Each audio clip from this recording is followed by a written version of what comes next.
Hello everyone, welcome back to my channel Vineela Munaganuri. అందరూ ఎలా ఉన్నారండి? బాగున్నారా? సో ఇవాల్టి వీడియో వచ్చేసి చూస్తున్నారుగా, ఎన్ని వందల వేల పక్షులో మా ఇంటికి దగ్గర కొన్ని పొలాలు ఉన్నాయన్నమాట.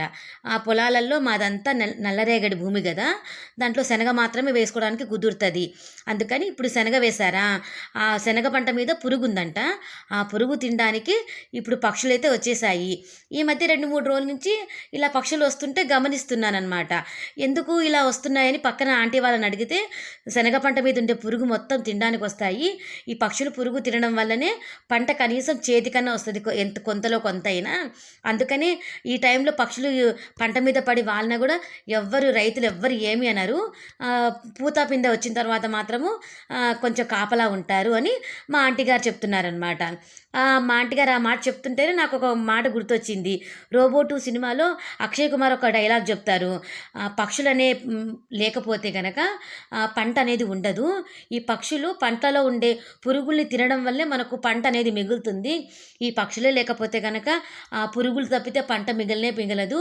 అందుకే పక్షుల్ని కాపాడుకుందాము, రేడియేషన్ తగ్గించుకుందాము, 5G 4G అట్లాంటి నెట్వర్క్లు వాడకుండా తగ్గిద్దాము అని ఒక డైలాగ్ చెప్పారు కదా. సో ఆ డైలాగ్ నాకు గుర్తొచ్చింది.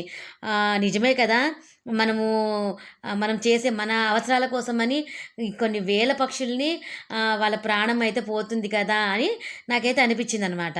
ఇంకా పిల్లలు చూడండి, పిల్లల కేరింతలు మామూలుగా లేవు, ఎంత సంబరపడిపోయారో నాకైతే అనిపించింది. మనము ఇంకా పక్షుల్ని సేవ్ చేయకుండా ఇలాగే 5G 4G మనం వాడుతుంటే కనుక ఎక్కువగా రేడియేషన్ని మనం ఉత్పత్తి చేయడం వల్ల కొన్ని తరాలకు పక్షులైతే ఉండవేమో అని అనిపించింది.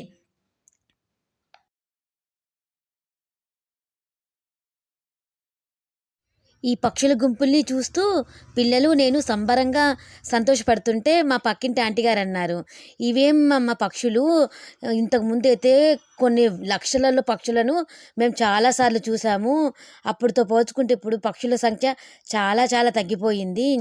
అందరూ చెట్లు కొట్టేసి ఎక్కడికక్కడ ఇల్లులు కట్టేసుకుంటా మొత్తం పొల్యూషన్ చేస్తున్నారు కదా, అందుకే ఇలా అయిపోతుంది అని ఆ ఆంటీ గారు 60 ఏళ్ళు ఉంటాయి, ఆ ఆంటీ గారు అయితే చాలా చాలా బాధపడిపోయారనమాట. సో నాకు కూడా చాలా బాధ అనిపించింది. ప్రకృతిని గనక మనం ఇలా నిర్లక్ష్యం చేసి సరిగ్గా పట్టించుకోకపోతే కొన్నేళ్లకు పక్షులు అనేటివే ఉండవు. మనము చాలా చాలా రకాల జంతువుల్ని, పక్షుల్ని మనం చూడము. గ్లోబల్ వార్మింగ్ వల్ల చాలా పక్షులు అనేటివి చనిపోతున్నాయా. మేము మా కొత్తింట్లోకి వచ్చిన తర్వాత మేము ఎన్ని వందల పక్షుల్ని చనిపోవడం చూసామో. మాకు ఊరి బయట కదా, మాకు చాలా చాలా కనిపిస్తాయి. అవి చూసినప్పుడల్లా మనసుకు చాలా బాధ అనిపిస్తుంది. మొత్తానికైతే ఈరోజు ఇన్ని పక్షులను చూడడం చాలా హ్యాపీ అనిపించింది.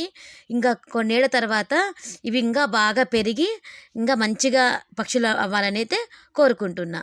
ఈ వీడియో కనుక మీకు నచ్చినట్టయితే please like, share, subscribe to Vineela మునగను.